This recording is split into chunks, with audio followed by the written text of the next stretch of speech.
Welcome to This is Futbol. Bienvenidos a This is Futbol. I'm feeling so good today. Boys. So good. It's Tuesday. My boy Renier had a little soccer game today. I'm Stretch going to the be legs a bit. visiting. Yep, I'm going to be visiting Drive Pig Stadium for the first time this Saturday. Oh my God, my heart! You have no idea. My heart is They're racing. gonna open the doors for you. I Are they hope gonna so. open the doors for you? I'm going to show up. I don't know if they're going to open them or not, but I'm going You're to show lucky you up. don't have to show ID because if they see your name there, oof. Yeah. But let me tell you, man, my heart has been beating since yesterday, Monday. I'm ready to go. I'm ready for Inter Miami seasons to start. It's game day. Let's get into the topics of the day. All right, let's do it. All right, let's do it. Let's get to Let's it. do it. So the first topic of the day, we're gonna talk about obviously the moments of the week so far. We're gonna talk about Champions League recap of today's games. We had some interesting games today. We'll do some Oh. MLS power rankings. Do we really have to talk about that? We do, Yeah, man. bro. Unfortunately. Production set. So we gotta do it. So, and then we're gonna have our special guest on, Marcelo Balboa. Will be on with us a little bit later today. So, all right, El I Chelo. know a lot of you guys are excited for that one. So, man. We better get some questions. We better get some questions from people for this guy because he was a big player. Work a absolutely, player, really. play in Liga MX, play in MLS. That guy is part of one of The most- 90s, man. The Damn. 90s. when Legend. MLS was born.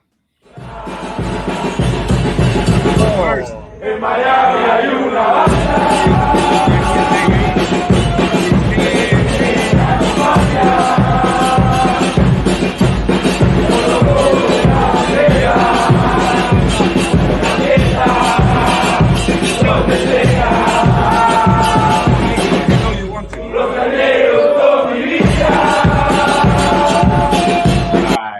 All right. Enough of that. You know it's game week. You know I'm excited. Game week, yeah, game week. Let's do it. MLS is back. It's Nico back, baby. comiendo sonda que mandarín de lata, man. Come on, man. Good song there and everything. It was a good one. It was a good one. But let's get into the moments of the week because we have a busy show to get to. So I'm gonna lead off this week because my moment of the week has to do with our very own Renier Rolfi Rodriguez. He made his appearance today. His debut on the Drive Pink pitch, playing for DeAndre Yedlin's pink team. There you go. There you see him. Oh, Look at that. I was talking him up. Gonzalo Higuain is back. Can we say that? Gonzalo know. Higuain is back. It looks like it. He got a little bit of trim on the beard there, but it looks like Pipita's back, eh? No me puse bloqueador. I need a little bit of sunblock. Right but there, it was right there, good. dude. Right there, you look just like Higuain, man. No. Come on now. Yeah, absolutely. It looks honestly, it looks like the game was going on last year. Look, there's no fans and everything. It's crazy. that's a Oh, low blow, man. That's a low blow. Come on. And you're trying to get into the stadium. I was there today, and for week one, there's a lot of excitement around. There is. I'll get into what we talked behind the scenes with coaches, with players, and everything else. But they're hyped, man. They believe that they can. We're not in there yet, Osorio. We're not talking Madrid, man. But yeah, they wanna they wanna take all that criticism and putting them very low on the table and use that as a motivation. But I'll get more into it later. All right. So that's my moment of the week, and for most of you that didn't know, like I said, Renier took part in that soccer game today, and he got A some lot of behind fun, the, man. A lot of fun. Yeah, and let me you tell got some you. behind the scenes stuff to tell us. So that's what I'm most excited to hear. First of all, let me tell. Congrats, Inter Miami, for an amazing media day. We did some one-on-one interviews for a network we work and talked to Neville, DeAndre, Jedlin, Clark, Stefanelli. I think Stefanelli is going to be good. He likes the city. But organization-wise, today, the media day game and everything, it was 10 points. It was really good. Everything they did, welcoming, giving us uniforms. Actually, here it is. Oh, there it is. Technically, this is a player-worn jersey because I played in this jersey, so it's player-worn. So we could probably get that signed and give it out to do a little giveaway to the fans. Yeah. So, look, it says libertad para soñar. So it's a really good jersey. I like it. I like the other team was wearing La Noche. They lost 3-1. Our team won. Wasn't I mean, expecting anything I less. predicted it. I told Tommy Yedlin's team was going to win. I said Rolfi was my MVP, sleeper for the MVP. And rumor has it you were the only one who did a nutmeg. So that's what I heard. There were a couple. We'll give you a shout out to Ramses. Ramses did a nutmeg too.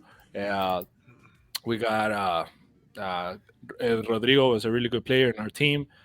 Jenny Chu too. We had a couple really good players, really good team. It was 13 versus 13, so it was a lot of people on the field, but it was good. It was a lot of fun, and the players taking into consideration more Neville. Neville was the one that actually said it first. Ramses was interviewing him and asked him, a lot of experts, pundits, and whatnot have you 13 and under? And he's like, yeah, I reckon that. And we're taking that into motivations. We have it in the locker rooms, we have it in our offices. We take that not as a criticism, but as a fuel into to get into the season. So Yatlin said it too. Joseph is really happy. He's focused. He's past Atlanta. He is focusing on Miami. He wants to score. He wants to play. And Campana too. Campana said that Pizarro is a very good, uh, a strong voice within the locker room, which surprised me a lot. So A the team strong has, voice. yeah. And Neville said about Pizarro too that Pizarro is not the same Pizarro we saw when he came and wearing number 10. This Pizarro is a little bit different, more mature, uh, more for the team. So taking in consideration also what Tony Kerky told us last week uh, from the friendly that he got to watch. Uh, let's see. We'll see week one how it turns out against a really good team, and we'll see. But the guys are at least fired up. I'll give you that much. Well, I'm fired up, man. I'm fired up. You Oh, saw. I saw you. I saw you. Yeah, I've Nico. been lighting up Nico. our chat. Day I've by been day, lighting up our guys. chat all week. So Day um, by day, day by day, guys. We'll I talk know, about man. it. I know we'll talk about it later, but man, I think those power rankings, MLS power rankings, they're kind of right on the East Coast. But we'll talk about that later. We'll see him. We'll see. We'll see. But let's get into your moment of the week, Rolfi. It's a good one. Yeah, play it.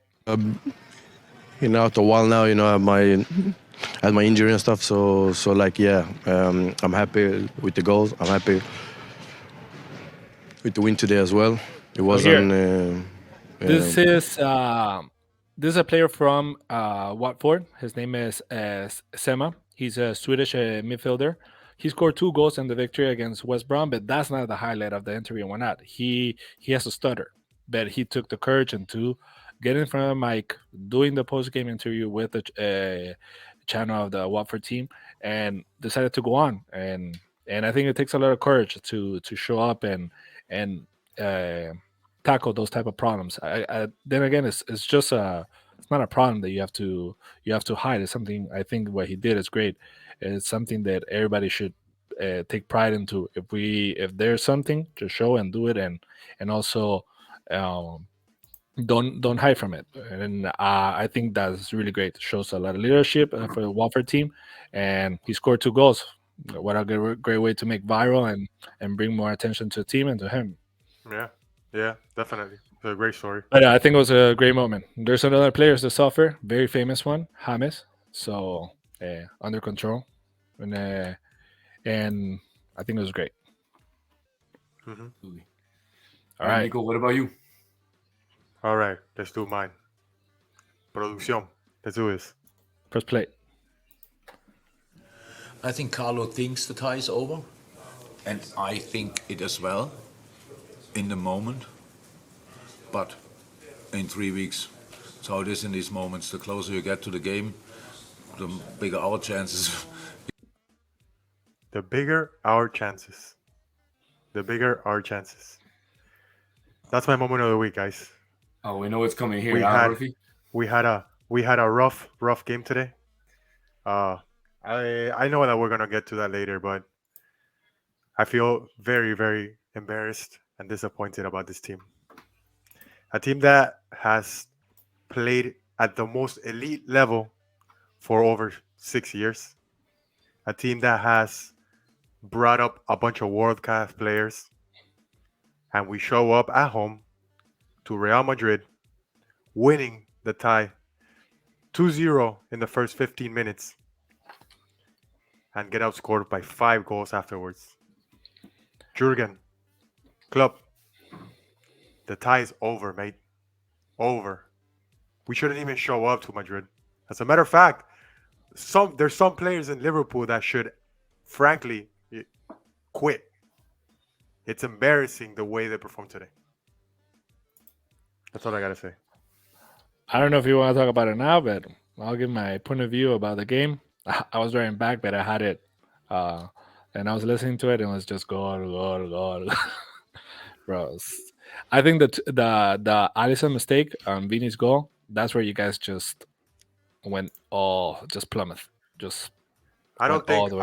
I don't think that was the moment. I think every single 5 goals were the moment. I think the team didn't get outplayed because I don't think that Liverpool got Nah, outplayed by Madrid. second half you didn't exist. Well, yeah, you can say that after the fourth goal. Well, don't get me wrong. That's the first time Liverpool gives up 5 goals at home Yeah, in but international play, right? In over 70 years. Yeah, but this season in all competitions, at least 7 teams have scored 3 or more goals against Liverpool. Yeah, and we know their defense has been absolutely terrible. So yeah, and there's there's players no- like Virgil van Dijk went from best center back in the world to, man, I don't think I want you on my team to play in the park tomorrow. You Right. know, right. You know, the players this season are taking a lot of criticism, but I think that there's got to be a point where you question sometimes what club does, during games. And to me, this is one of the games that is going to take his legacy as a manager, because he just didn't have any reaction into the game. but what? How can you react? Do something as a coach. Try to fix your defense. The first 4 goals were absolutely errors from the same exact player, which is Joe Gomez. So I don't know you why gotta Joe react Gomez somewhere. started instead of Matip, to be honest. Because of speed against Vinicius. It was probably because of that. It was probably because of the speed that Vinicius can create, and especially because you have a player like Trent Alexander-Arnold that lacks defensive duties. He's more of an offensive guy. Yeah, but Matip is a I better think- defender. but not faster. Doesn't matter. I think on paper that was well played, but at the end of the day, I'll you're give you playing in an elite team, I'll and give you the best that's not the example. way. Barcelona, how do they play against Real Madrid? They put Araujo. Araujo's not the fastest player. But Araujo's Araujo, is not the fastest player, but it's the smartest player to and when it's covering on the 1v1. So either you go smart or you go fast. At the end, speed is not going to get you to cover. It'll get you to cover ground, but not cover a player.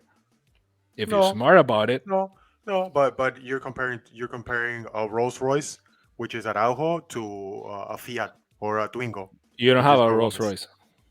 You don't have a Rolls Royce, so Yeah, you have to. not anymore. Not anymore. Absolutely That's not. what Virgil van Dijk was. He was kind of the guy who held it, who held the back down, but he hasn't been that for you this year. But not only that, you have Allison is in a. No. But on paper, no. Alisson has been great the whole Yeah. season, but he's the type of goalkeeper that he can give you 1 or 2 mistakes. The But type those of mistakes that he does Right. every single season. Yeah, but those Exactly. mistakes come in the worst time, man. Then you have Trent is not having a really good season, but who are you gonna put? Milner? But No. again, that's what you question. You had your time since they won the Premier League in 2020. They haven't signed key players into each position that they needed, that they knew that they needed. City does it a different way than Liverpool does. City thinks 2 years ahead of time to actually sign players and then maybe get them developed and then go so. Also, So Nico, it's one of our fans brings up a question here for you directly, and I think Don Cafecito. it's Don Cafecito. He wants to know what made you support Liverpool. So when I came to this country for the first time, it was 2001. We didn't have the Argentina League wasn't around, so I couldn't watch any of the Argentina League because for some reason we didn't have cable in my house. and I started watching the Champions League, and you know, getting to know different teams, and I found Liverpool very interesting. It's funny because at that during that season, we actually didn't play the Champions League. We played the UEFA Cup at that time, and then we won it against A la Deportivo vez. Alaves. It was one of the One of greatest the games. greatest finals I've ever Yeah. seen. Ever. So that's the reason why I started becoming I became a Liverpool fan. Yeah, that game. If you didn't have a, if you didn't support a club, that game made you support a club, like Definitely, Liverpool. definitely, Yeah, definitely. But going back to the game, I think that like I said, I don't feel well. We can say maybe the first half, but on go the other go. hand, on the other hand, on the other hand, You know why you should go. Let's go with that. I think for the Liverpool problem and give into consideration, let's go and let's see the starting lineup. Is there anything different seeing the club? it's the same lineup. It's the same lineup that has won the past two games. You know, they played a Yeah, derby but you against didn't Everton. play Madrid the last two games. You I didn't play understand. I Champions understand. League the But last what two do you games. have? But what do you have on the bench that can make this team better? And that's when you question number one the directives FXG, and number two Jurgen Klopp for not actually demanding to sign players. Look at the players that were on the bench. No, I see Name it. it. Milner, Keita, Firmino, Ox, Curtis Jones, Harvey None of Elliott, those players. None of those players are going Jota, to be factors. None of those players can no. come into a game and change the game immediately. Simicas, Carvalho, Matip. At least not anymore. Before, at least Keita could come in and get and offer you a little, at least a No, little bit No, man. something. no, But not anymore. Since that no, injury and being in talks of contract extension, no, no, Keita has been no, no. lost. I'm done Yeah. with that guy. I'm Well, done with no, that but guy. that's what I said. That in past times he could offer you something, but it's just not there anymore. No, no. It brings me to an interesting question for you, Nico, and it's a topic that came out I think this weekend, or maybe even late last week. Was I think there was an offer we talked about an offer to buy Liverpool, and the ownership has already come back and said Liverpool is not for sale. We're only interested in getting external money. Well, what do you think about that as a Liverpool fan? Um, honestly, it is what it is at this point. They came out. They came out. I think it was yesterday. John Henry that said that they're not looking to actually sell. They're looking to actually have some more investors Mhm. to actually boost the club. But I just don't think anything is going to change. I think they're going to go about it the way they've been doing, and unfortunately, the elite days for Liverpool are kind of over because of that. Because the team's old, and you don't just need one or two signings. So they're actually probably going to go for Jude Bellingham, but at the end of the day, um, I think the restructure wasn't done on time, and we're gonna start suffering from now on. Yeah, yeah, But yeah. but going back to the game though, we gotta actually praise the way that Madrid was actually poised and came back in the game, because not every team goes down 2-0 in the first 15 minutes and makes a comeback the way they did. If you say Mystica one more time, Mystique, yeah. mística, la mística de Madrid. I think it's true, man. I You have to mean, think about that. we've been hearing it. How long, Rolfi? Now in the from Look, Nico. look. To be honest, Dude, from but I'm come only on. that. Wait. I'm talking. I'm with Nico in like 10 different chats for work and this is football podcast and whatnot. He put Mystica in every single one of them. That's his excuse, Mystica. Forget about everything else. I mean, come on. Yeah, I Madrid agree. has been Madrid has been known for the team that makes comebacks. I know. You Correct? there's that team that the team is dead, and you're like, okay, he's dead. Let's go. No, you have to make sure he's dead, score a couple more, and make it seem like the game is 0-0 always against them. But you also have to watch how you play against that type of team. I think there's a few teams I know. I think Xavi with Barcelona, and not because I'm a Barca fan, but has found a way to play against that type of team. Or But not it's a taking team into that you see consideration every the weekend though. They're in the same league. yeah, but they don't play every single day. They play right now with the seguidilla a partidos with Copa del Rey, Liga, and Copa del Rey. It doesn't matter. They know who they are. They're within the league, so you see each other. Come on, you can't say that they don't actually prepare more to So play a you Barcelona rather than a Liverpool. No, but you didn't. You tell me you don't know how Vinicius plays. You don't know how. Oh, we I get definitely it. know how Vinicius Yeah, plays. Yeah, yeah. yeah, we So, definitely do. Yep, but yep. I know it's very difficult at home. Marking Vinicius, Benzema dropping down, Rodrigo, which was the surprise to in the lineup, starting with the front three. Valverde played amazing today. He's coming back after the little dip he had during the World Cup and after. But today you had Modric and Camavinga, man. Also playing Modric playing again, superb. So it's just that this players actually what Real Madrid is. Modric is, Yeah, dude. he's Modric is something 37 too. else, man. But Something else, dude. what 37 years old and playing at that level. what Madrid has That's too is impressive. that everybody steps up. Your team today, what happened with Liverpool is that no one stepped up. You know, el gol de Salah is it's a mistake from Courtois, but your goalie also did a mistake. You know, and Yeah, so it's look how 1-1. your It's canceled. It's canceled. yeah It's yeah, but canceled. look how the reaction's not But it's been canceled it, at the it's end. been the whole season, Renny. That's not gonna change now. I We know, we but Liverpool we Liverpool fans. We get for the slightest thing. We get excited. And we won those two games. Against Everton and Newcastle, and we thought maybe there was a chance, but definitely no chance. No chance this season, guys. No, not for you guys at least, but there will be a chance possibly for Napoli, who beat Eintracht Frankfurt 2-0 today in what was kind of just a regular normal game that you would expect them to win. We all talked about seeing some highlights and reading up on the game, and that there was nothing too crazy about what had happened in the game. I don't know if you, Rolfi, read anything different than I did. That you'd like to comment on that? no, to be honest. No? Yeah, no, We that's have, what I mean. dude. It's Can you guys it's really imagine? not much to say. Can you guys imagine if Napolis actually won the Champions It, League? it's Well, I very mean, it's very difficult to have a Champions League final like it was the Monaco Porto with Mourinho's Porto. Yeah, But times have changed. There's yeah, been now there's a lot of super teams, but they'll be like los caballos negros, those dark horses, right? Like Napoli's the one right now, yeah, right? I mean, look at Ajax from a couple years ago. They Yeah, were. but look at Ajax now. Didn't even make it out of their Champions League group. You Well, know, that's they also because they sold their whole team. They sold their league. They sold, they yeah sold.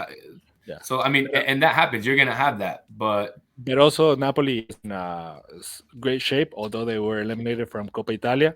But they're what 13, 15 points ahead in Serie A. So yeah, that title's wrapped up. I would like to see a Napoli team against Real Madrid or Bayern Munich if they pass, or PSG if they pass. We'll see next round how it plays out. Uh, man, I think but this team is serious. just that we haven't seen them play against a big European team, and I'm not talking about Inter Milan and what they play in Serie A. So because Serie A right now nowadays is not like the most competitive league, not at all. Juve is even without the deduction of points, they were still very far. Although they had some few good games, Milan, Inter, they're not there, So Yeah, no. I don't know, man. I don't know, man. Uh, I think this team's serious, man. the Napoli team, I yeah, I think I mean, think they're very solid. they are, but I don't know, man. There's still a lot of big names left in the tournament. Man City is still in there. Like Rolfi said, Real Madrid. Inter plays tomorrow. Of course, Real Okay, Madrid, but uh, boy, let's talk. Chelsea, Dortmund. I mean, you still have You guys don't plenty you plenty of guys don't think teams. that you guys don't think that Napolis could actually beat a Chelsea or Dortmund right now? Oh, absolutely, yeah, absolutely. I have no doubt, no doubt. I think Napoli is extremely in just they're just playing their game right now, and I think they can beat anybody. So it Definitely, just and especially because like Renny said, you don't know who you're gonna get drawn to next. They might get lucky again and get somebody like Porto or somebody like I don't know, Dortmund, yeah, and or would Benfica or or Bruges. Benfica, yeah, definitely. Right. I mean, So or you could get AC Milan, which is somebody that you're used to playing. That could that would actually be an interesting draw if you would get Napoli versus an AC Milan or a Napoli versus an Inter. I don't know if those are possible, but if they are, I mean, it would be interesting to see those two teams go at it a couple times outside of the league. No. Yeah, yeah, yeah, yeah.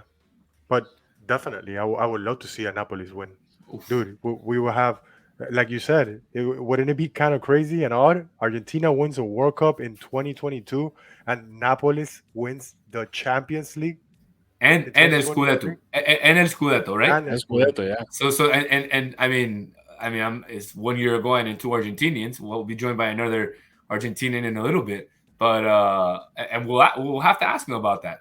It would be pretty interesting. Is there somebody up there watching? Yeah, yeah. Um, honestly, if it happens, it would be absolutely crazy, absolutely crazy. So And I would dedicate an entire show literally just to that topic. yeah, yeah. So we can say that we have three teams that are well, not three teams. Well, yeah, maybe you can say Benfica is in at least two, right? To the next round of the Champions League. Yeah, definitely two. With I mean, Napolis and Madrid are right in, no? They're a I lock. think so. Yeah. I think so. I still think the Bayern PSG is still open. Milan Tottenham is still open. It was only 1-0. Dortmund Chelsea is still open. And we'll see what happens with tomorrow's two games. But really, Yeah. those are the only two. I agree with you, Nico and Rolfi. Napoli and Real Madrid seem to be the only two to be through to the next round. Yeah, yeah. So a No lot of surprise interesting games coming up. Yeah, and tomorrow too. Tomorrow we have Leipzig City. I'm kind of interested in watching that game because City hasn't been the same this season, and I want to see what they're made of. in And the Champions Leipzig is always like that black horse, like Rolfi said. I mean, they've been a surprise the last couple Champions Leagues. If I remember, they made it pretty far. I think it was a quarterfinal or semifinal, maybe a couple years ago. So you never know what happened. What's gonna happen in Champions. It's pretty crazy. So, but let's get into our next topic, which is our MLS power rankings. Before we get our guest on the show.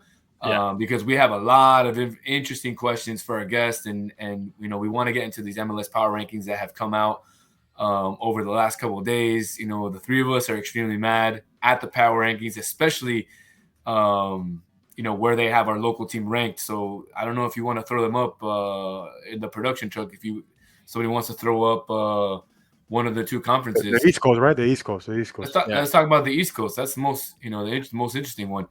Philadelphia, Cincinnati, Red Bulls, Orlando, NYCFC. This is the power ranking from who? So from what I know, this is the power ranking from a bunch of different writers. They ranked them, right. What they did was they just did the average of what all the writers did. They put the high of what that each team was ranked and the low. So that's why you get your average, and then Miami is 13th. Wow, that's bad, guys. That's brutal. Yeah, the average by the writers, their average is 10.5. That's where they're ranked or what their average is to be at. That's do you guys think that we are actually that low? I don't think so. I have Inter Miami going to a playoffs and at least playing well. Now with the new playoff format, you never know how many games you can play, but. I at least have us in the playoff. Then again, today Neville said they have us 13, 14, 15th last season too, and we ended up playing the playoffs. So with this, what I'm seeing here, I do have Philadelphia. I like Philadelphia and Cincinnati up there. I don't know about leave the table, man. Don't take it off. We're still talking about it. Rebels, I like them there. I don't think. I think New England is going to bump up a couple places, and I also think Nashville will go up a couple places too. I have DC United actually going 15th. I don't have any hope on the DC United team more because I don't think it's a fit. The whole we touched the subject before, but Montreal is a really good team. I'm surprised they have Montreal so low. So this is so one of the guys commented that this is the list of the Apple TV guys. So the MLS right holders, they're pundits. All right. I'm surprised how high Orlando is and Cincinnati. Because Cincinnati, who does Cincinnati add to be so high up there? But this is a good team. Santiago Arias, right? That's the only guy that they added. Yeah, but that doesn't give you a plus, green or up or anything like that. Yeah. One of our followers says that he thinks NYFC is way too high. I don't know if they're that high. They did lose Castellanos, but there is a rumor that Santi Rodriguez is coming back. And they added Brian Cufré. They added Brian Cufré, which is a great player from Argentina, coming from Europe actually, and also Matias Pellegrini has been playing really well. Another former Inter Miami player. Yeah. So and that could definitely be a topic that we're gonna talk about on a future show as well. Former Inter Miami players that do well on their teams that didn't do well here. But I mean, for me, I think Inter's ranked way too low. I have them somewhere in the 6, 7, 8 range. I think it really is going to depend on the summer transfer window. If our sources come through and that lefty that we've been talking about, it could all change. Everything can change. So I mean, we're kind of making predictions based on stuff that we're not really sure about. We'll have to wait and see really what the summer transfer window brings, and I think we'll have a better idea of what's of where everything is gonna kind of settle in the East sometime around the middle of summer. That's what I think. Yeah, definitely. This one, I'm in shock. And the reason why I'm in shock is because I thought that they ranked LAFC way too high, honestly, way too high, and they lost a lot of key players, man. Yeah, I don't see, and I'm surprised people also have and I know that this is Solana too, having Seattle so high. To be honest, I don't see Seattle going. They're kind of washed, yeah. I feel like they have a lot of players. They're kind of like Liverpool at the moment, Well, look, no. I had Seattle as my champion. That last week, that's what I said. I didn't have them on my board so high on the Western Conference. I think they're more of a team that's made for the playoffs rather than the regular season, and so I had them a little bit lower on mine. I was surprised at Sporting Kansas City being so low. I was surprised at St. Louis being ranked last. I had them a little bit higher at 9 or 10. I think what the organization has done is fantastic, and they've set them up really for success. And I think they're going to be a team to watch this year. Yeah. So the team that I think that is going to be the surprise, and maybe they get the Supporter Shield or the or one of the first two places. I think it's Sporting Kansas City, man.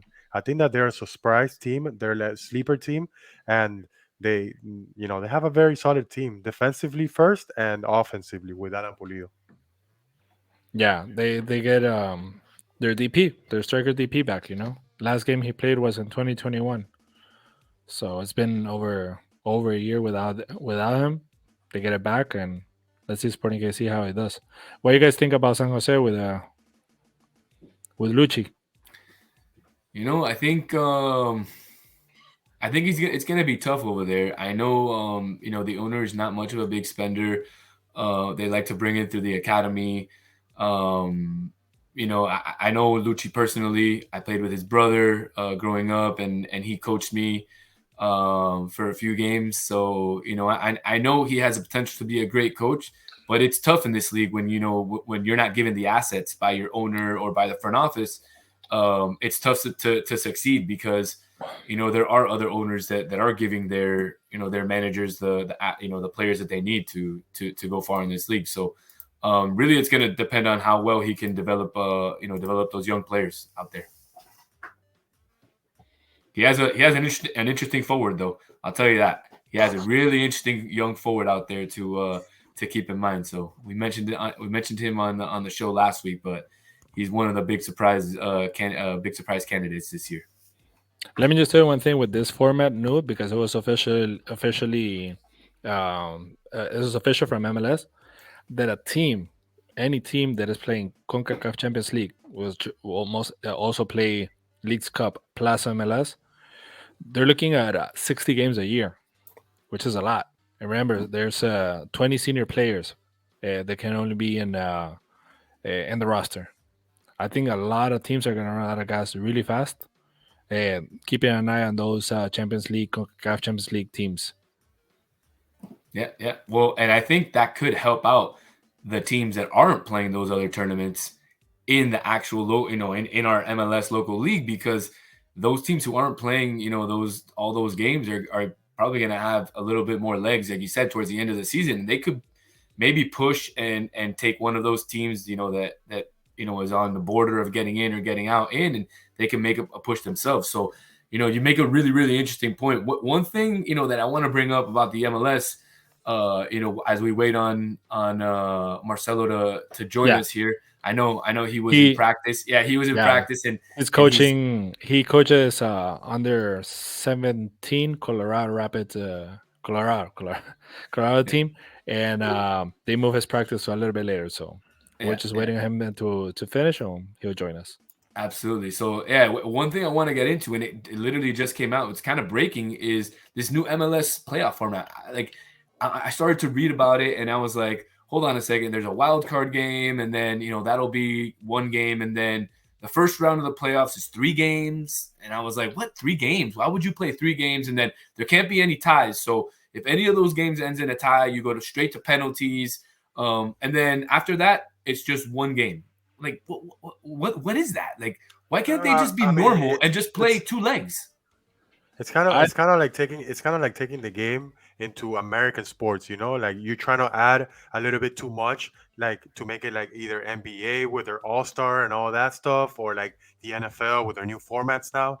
I feel like it's kind of like that. Like they want to take the the actual sport that route, the American way. Yeah. Yeah, no, I mean, one of our fans over here says more money, and I mean, it could be more games, more money. Yeah, absolutely. But I mean, I actually posted something on Twitter, and I want you guys to I don't know if you guys saw it. It was before the show, but I was responding to somebody else who was commenting on the new format, and I said, why don't they just do 8 teams from each conference? Kind of like in the NBA, but just do 2 legs, a home and away, and you just eliminate each other, and right there you're gonna have 16 games. At least in each conference, there's 32 games just in the first round, and then as you get close, I mean, it's basically like a mini World Cup, and then you do it that way. I think that would be a much a better way to do the playoffs. I don't know. I'm just not a big fan of this. I think they're just trying, like Nico said, to do something new, something interesting, something fun. If they wanted to do that, I wish they would go back to the shootouts. The shootouts. We were talking about it yesterday, about the old shootouts. I mean, I'd much rather watch a shootout after a 0-0 tie or a 1-1 tie than 3 playoff games. Or even I was watching yesterday in the old All-Star games, they had the goalie. I don't know if you guys remember the goalie shootouts. Yeah, the goalie wars. Yeah, where they were each there and they would throw it or kick it at each other. I mean, I was watching that. That was amazing. I mean, and now you start watching some of the things in the All-Star game, and I don't know. I just feel like it gets redundant. It gets boring. And they used to have so much more entertainment back in the day. And I really want to talk to Marcelo about that, because, I mean, the game really has evolved. And I don't know, has it evolved in a better way here? Or, in some ways, yes, maybe in some ways, no. Yeah. There was one of our guys that commented a pretty interesting thing. He said, do you guys believe that the MLS champion should be added to Copa Libertadores? I do. The thing is more complicated thinking that should be in Copa Libertadores, because there's already competition for the champions of MLS, Liga MX, Liga Hondureña, Costa Rica, and all that, which is CONCACAF Champions League. It already exists. So how do you do it? I think the pathway should be Leagues Cup. Winning it can take you to Copa Libertadores, because there's already a tournament between the 2 powerhouses of CONCACAF, which is USA and Mexico, Yeah. I mean, personally, I think on this topic, I think there should be 2 MLS teams and 2 league teams from Liga MX in the Copa Libertadores every year. And then there should be 2 MLS teams and 2 Liga MX teams in the Copa Sudamericana every year. I think that's how it really should be. I think it would make it interesting. I think really what the big challenge here is going to be travel. I mean, if you have like the Seattle Sounders, has to play against, I don't know, Montevideo Wanderers, That's a really long trip. And if you play on a Tuesday, but you have a Saturday game, it's the times. I don't know. It's really rough on the players, especially when you're playing, like you said, almost 60 games just between your normal league matches, Leagues Cup, and CONCACAF Champions League. So it'd be fun though. I'm not gonna lie. I wouldn't mind seeing a team maybe like Inter Miami going to play in La Bombonera or something like that. Absolutely. Or it would be great to see maybe some sort of like a Club World Cup of just maybe like the top 12 or 20 for it's coming up. The Club World Cup, the revamped one, the 32 team one, the Infantino one. That's gonna be done with rankings and whatnot, So that also is not a wake up call, but it's a way for MLS teams to perform well, not only in MLS because your ranking also depends on how you beat teams who are better ranked than you, same as national teams. So at the end, the Leagues Cup, CONCACAF Champions League is very, very important for all the MLS teams playing in it because you go up in that ranking, and that will put you in that MLS, in that Club World Cup. Right. All right. Well, I think it's time for the moment that most of our fans were waiting for. I mean, it might be, but we've been talking a lot of champions, a lot of stuff, but I think we might have him there. Let's see if in the production truck we can get him there. Yeah, it looks like he's there. All right, there we go. Marcelo, welcome. Cello. Welcome to the show. Cello. Yeah, welcome. All right, Cello, welcome to This is Futbol. It's a pleasure to have you on. I mean, I'm sure you know these two guys. You don't know me, but I'll let them get started. There you go. What's up, boys? Sorry about that. I was in a little bit of, as you can see. Hey, we appreciate the time you take off your day in order to be with us. Anytime, honor to have an honor to have you here. You're a great friend too, an amazing friend, amazing colleague, and everything else. Really happy to commentator, analyst, player, coach. So very, very happy to have you on This is Futbol podcast. I appreciate the invitation, and Copas Libertadores would never work because of travel. Mexico tried it, and they were just exhausted from having to get there Tuesday, Wednesday, come back, play league games. So, but I would like to see it eventually. I would, but right now I think logistically, with Leagues Cup and with U.S. Open Cup and MLS and all the tournaments that they have going on right now, I don't see it being, first of all, financially viable to a lot of MLS teams. Right. Yeah. And I think that's what I had mentioned before you came on. And it's really like they said, it's an honor to have you on the podcast. Really growing up watching you play, the '94 World Cup, watching you play on the old Colorado Rapids teams.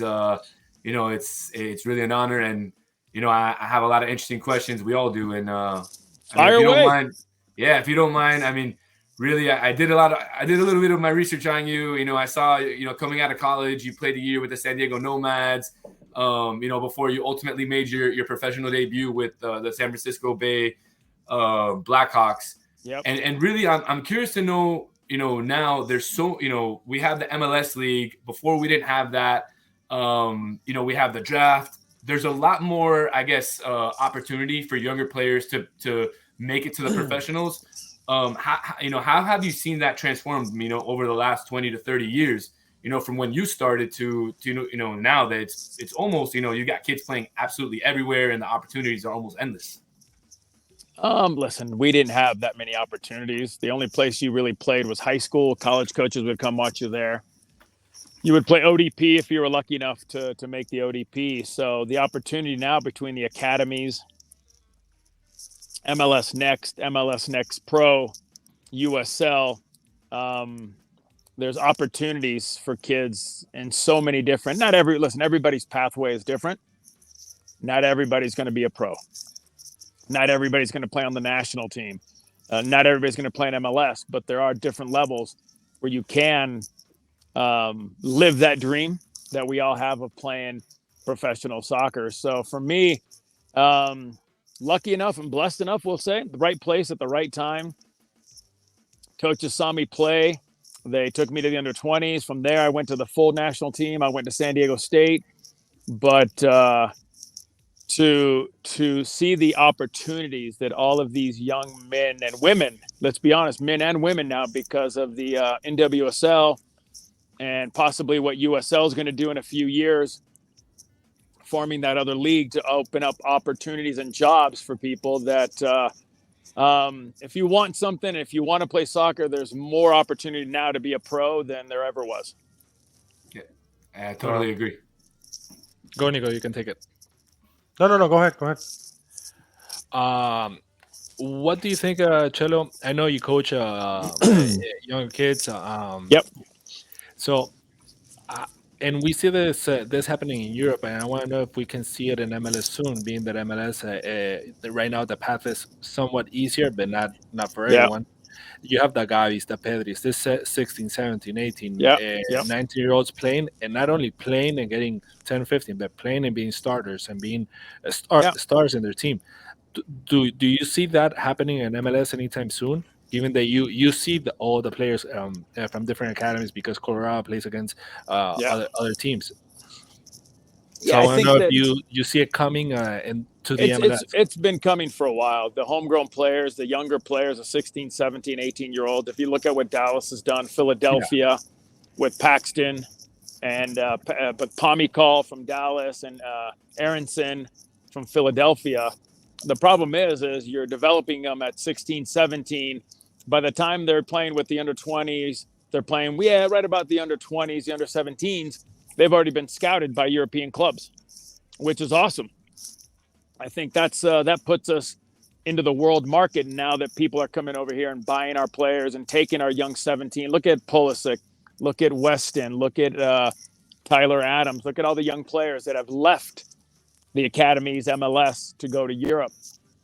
So I think it's proving nowadays that what we're doing here is we've obviously scratched the surface of how we're doing things and how we're developing players, that younger players are going over to Europe for not 100,000, not 200,000.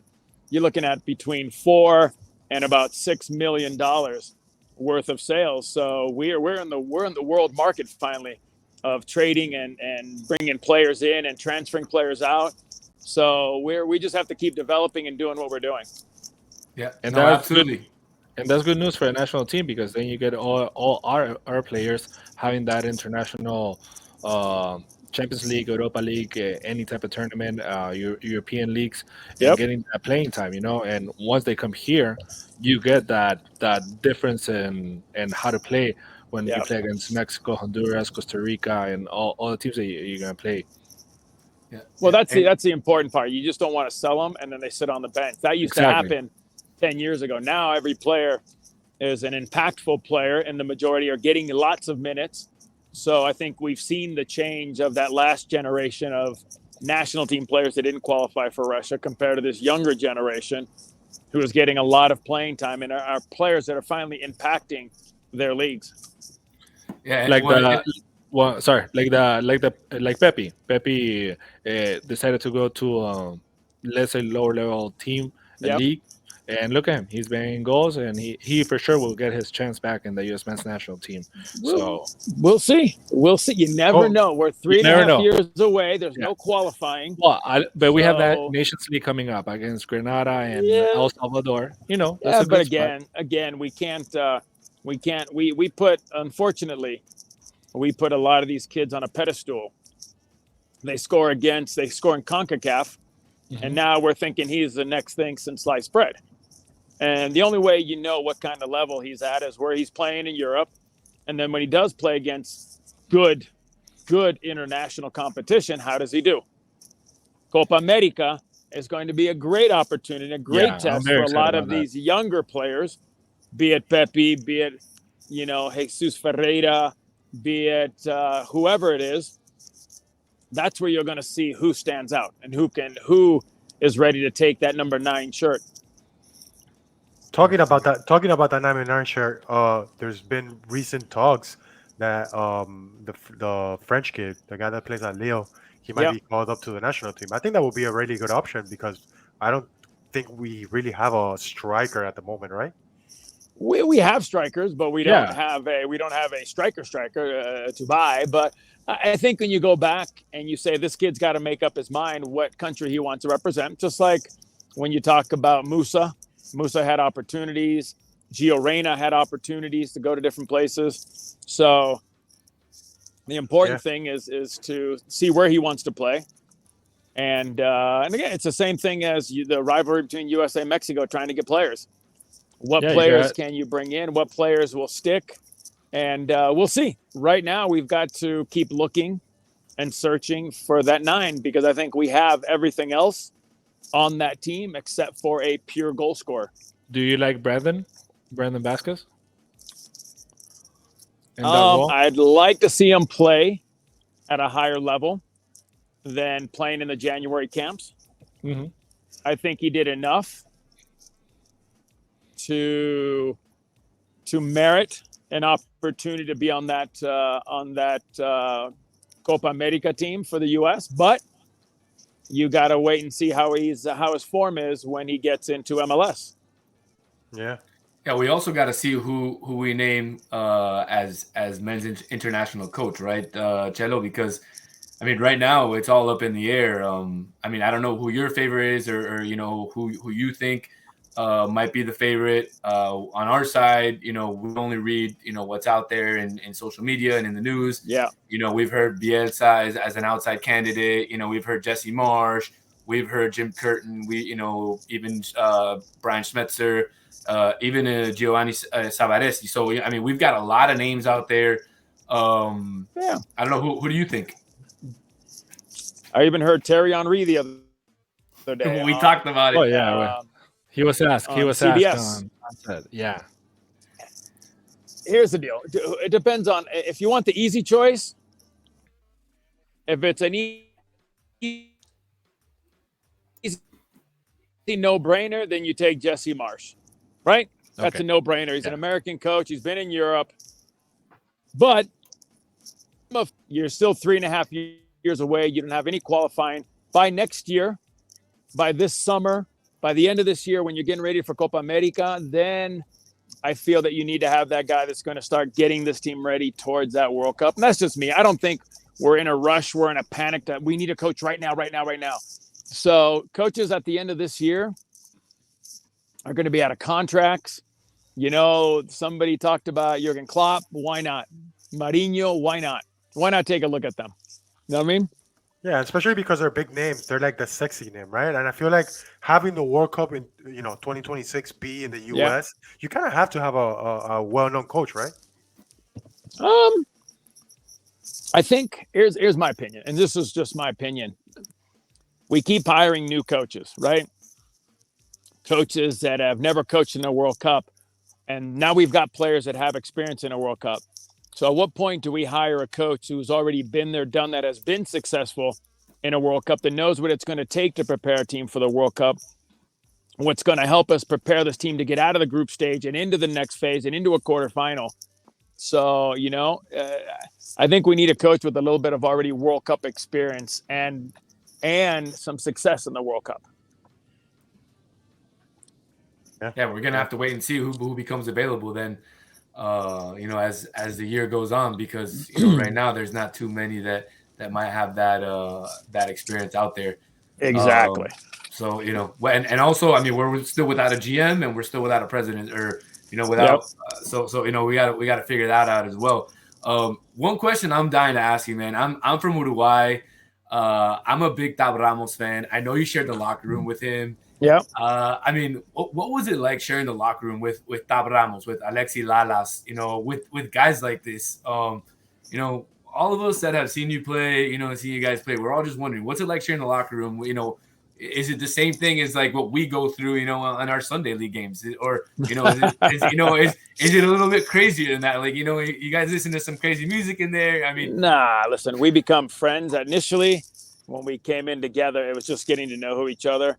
And when you're in a World Cup cycle from 94 to 98, you become friends. You learn each other's tendencies. You know each other's families. The music in the locker room,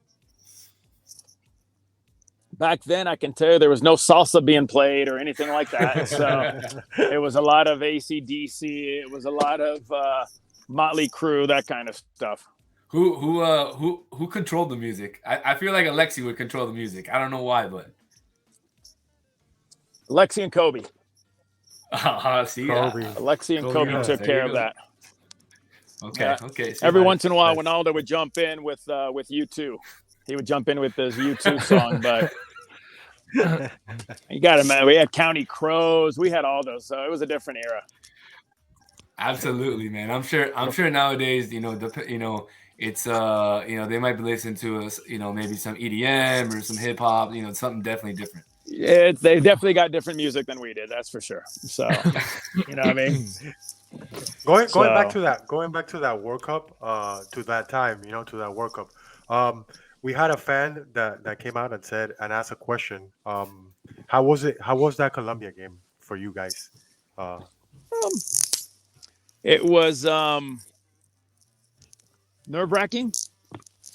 You want to go with that? Let's go with we've never beat them before leading into that World Cup, so just different. You know what I mean? It was one of those games where we knew we needed a win or at least a tie. We needed something in that group. And when we walked out there, you could see the first 5 minutes, we were a little nervous. We ended up saving one off the line. And it was, as the game went on, we felt, I think that if you watch the game, we got a little bit more confident. We got a little bit more settled. And, again, it's unfortunate. A little bit of luck goes a long way. But at the end of the day, we needed to get a job done. And it was not easy. It took a team effort. It took to the last 90th minute to make sure that we got what we needed, those 3 points, because those 3 points automatically put us into almost the next group because they were taking third place teams. So, that it was just one of those games that you go back and you'll replay it in your head all the time. You know what I mean? How difficult it was because of the fact you knew the pressure that Colombia had. You knew the pressure that they already had with losing the first game. And hi, boys. Sorry, my dogs are here. It's all right. Welcome to the podcast, boys. So you can see my boy. So it was complicated. I'll be honest with you. It was, yeah, we just say that we were very lucky at times with saving that ball off the line. Mike Sorber and Fernando and Tony came up with some big saves. Tab with a fantastic ball into Ernie Stewart, who scores a fantastic goal. And, someone above us kept an eye on us. How's that? Yeah, and coming off that win, or coming off that game with Colombia and with that momentum and then playing Brazil. We screwed up. Let's be honest. We screwed up. Well, my question is, if we beat or if we tie Romania, we don't get Brazil. No, but you did. And look, you guys had the chance to beat Brazil. There's no doubt about it. I have zero doubt in my mind if Branco doesn't break Tab Ramos' nose and doesn't get that red, you guys beat Brazil. I have no doubt in my mind. No doubt. Because I'm glad you don't have a doubt in your mind. So I know it already happened or anything like that. I'm gonna tell you this. They played with 10 men and it still felt like they had 12 on the field. That's how good they were. How come nobody ever got Branco back? Just out of curiosity. I mean, he was out of the game. He got the red card when he got listen, it wasn't about payback. It wasn't about anything. I think that when you go back and look at that play, he throws an elbow. Tab's kind of ducking. If he would have gone after me, he would have nailed me in the chest. Tab was ducking. He was going for the ball. He was a little low. He threw it. He got what he deserved. After the game, he went to supposedly, I think he called or he went to the hospital and saw Tab and apologized. So, okay, what are you going to do? You know what I mean? It's unfortunate. It's just, I don't know if it's part of the game, but it was unfortunate that it happened. We just couldn't, unfortunately, capitalize on it. We tried. We did everything we could. I think we came close a few times. Then listen, if you go back to that game, we made one mistake, man.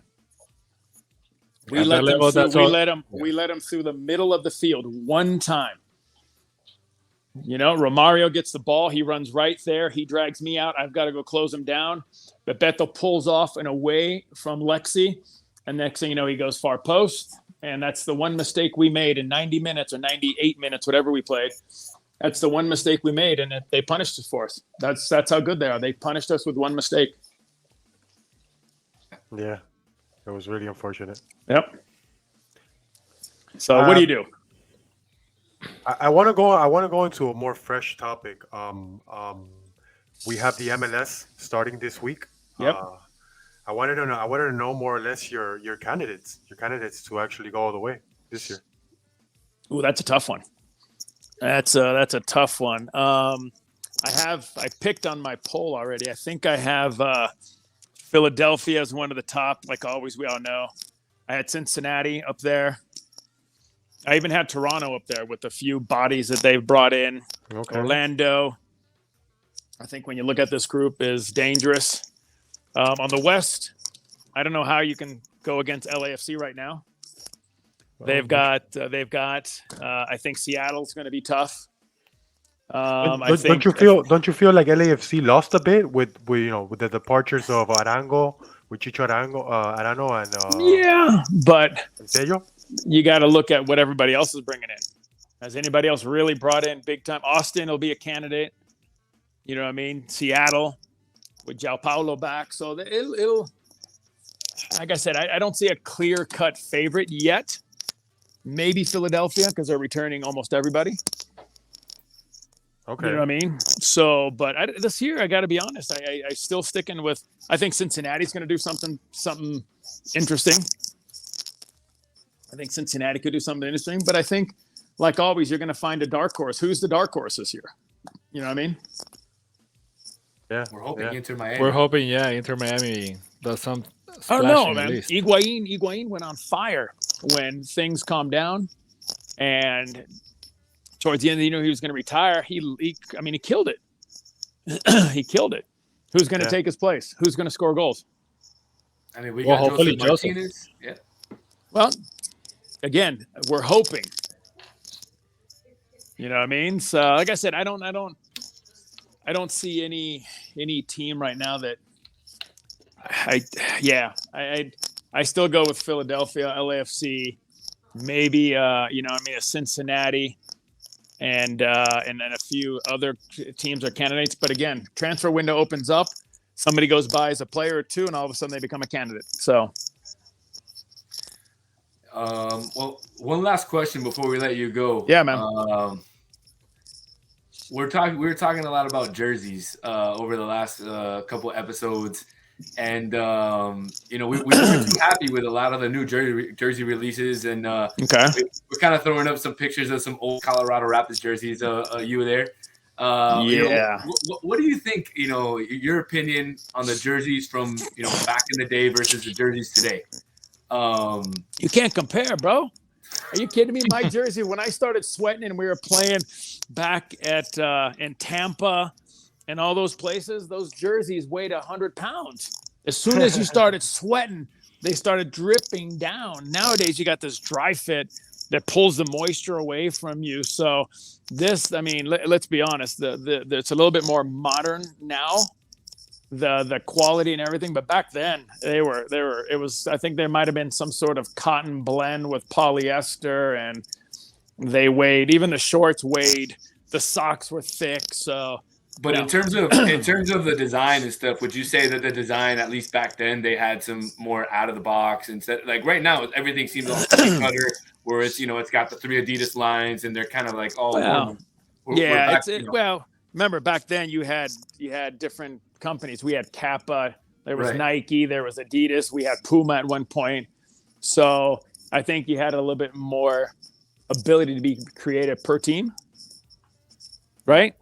So now I think that now it's a little different. I mean, I do like some of the retro ones that have come out. I do like the Bruce Lee one that Seattle put out there. I do like the New York Red Bulls one. Do you guys not? Yeah, no, definitely. I mean, I like the I like the DC LA United Galaxy one. Oh, I got LA the Galaxy one too, the green one. Yeah. No, I don't like the special one that they're gonna use. The white one with flowers on it now because of the Rose Bowl. I feel like that's a little bit too much. Oh no, not that one. Nah, I like the DC United cherry blossom jersey. I thought it was it was a nice touch to the city. But all right, man, we're gonna let you go. The last question, and it's coming from one of our fans here. They want to know better hair, you or Alexi Lalas? Oh, dude. I take Celo all day, every day. I don't know, man. That's a tough one because we're both pretty ugly. So I would think mine was more just average. I think that with the fro and the goatee, it just made Lexi. So I'm going to have to go with Lexi. I think had a little cooler hair than I did. All right. We'll take your word for it. All right, Celo, man. We really appreciate you coming on. No problem, boy. Sorry about being a little late. No, thank you. Appreciate it. Absolutely. We appreciate your time, man. Anytime. Thank you, Celo. All right. Have a good one.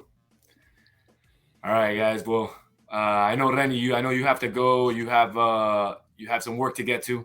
So I'm Daddy Duty. Work to get to. Daddy, I'm surprised. Are you still in Ecuador or something, dude? No, you're changing your background every single day. Yeah, man. So actually, I actually got back from Ecuador last week. I will have, What happened to those names that you said that you were going to promise some names? I did. Yeah, we had a very, very, very, a show that was full of stuff. So maybe we'll save it for next week. We'll have a special episode coming up next Monday, most likely. All right. It'll Friday, be Friday, the Spanish episode. Not only that, but I'll be taping, guys. I'll be at Drive Pink on Saturday for my first time. We'll be there very early. And I will be taping basically my entire day and my entire experience at Drive Pink Stadium for the first time. So I hope to have a beautiful time with La Familia. I hope to eat some choripans. They're good. They're good at the stadium. I think that's the reason why you're going to the Drive Pink. you know why I'm going, man. So and we'll get those names for you guys next week. But I appreciate, we appreciate what, you guys being on the show with us. We appreciate Celo, all the fans out there that have been watching. Everybody, don't forget to like and subscribe on our YouTube channel. Hit the little notification icon. That way, when one of our new videos comes up. But, once again, this is Danny for This is Futbol. Peace. Vamos arriba el Inter.